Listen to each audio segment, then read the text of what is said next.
Welcome back to more 101 Talks WWE 2K15. And guys, as some of you will know by now, there has been a lot of gameplay that has emerged today and a lot of information that has come about as well. So I've got some information on this video concerning the last gen version of the game. So I've got some bullet points in front of me containing all sorts of information. They're all pretty brief but all pretty interesting. So I'm going to tell you guys some of that info that is taken from today's gameplay and general news. And full credit to this news goes to the 2K forums and the cause.ws forums, both of which you should check out, which I will link in the description below. So first off, as you will already know if you've seen the gameplay in this year's game, the last gen version that is pretty much the same as 2K14. So there is none of the early chain match grappling, there is no new stamina system, pretty much everything from the wake up taunts to the submission system is basically 2K14. On a positive note though, all the new OMGs are also available in this version. Now unfortunately there has been some modes and features removed from this year's game, or at least on the last gen version. Those modes and features include Create a Finisher, Story Editor, as well as custom soundtracks that are no longer available.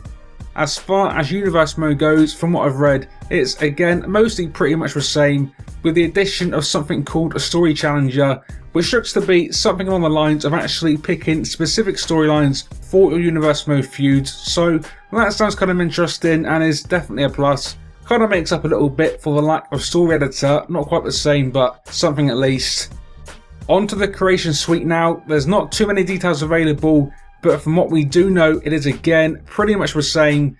Create an Arena is confirmed, though apparently it does still have the issue of not being able to have a full-size logo on the apron, which was annoying in last year's game. Doesn't seem to be fixed for this one, so that's kind of a big negative for me. Also, Superstar heads are confirmed to be back, mostly the same from last year with a few changes. Those changes include Goldberg, Roddy Piper and Mankind being removed from Superstar heads and being replaced with Damien Sandow and Brock Lesnar. And there is also still 100 slots for your creative wrestlers. Now a few minor notes on the Superstars. Firstly, Chris Jericho doesn't have his tattoos because of some legal issue that happened last year.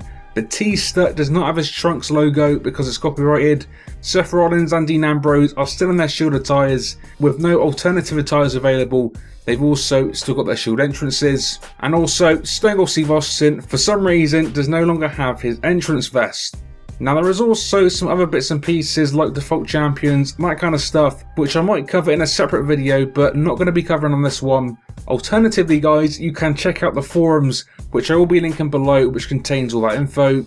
But I hope you guys have found that information interesting. I know the majority of it is kind of negative, but if you enjoyed 14, for the most part it's the same again, so if you enjoyed 14, you should be fine with 15, if only for Showcase mode and the Who Got NXT mode, both of which I've got to say are looking pretty cool.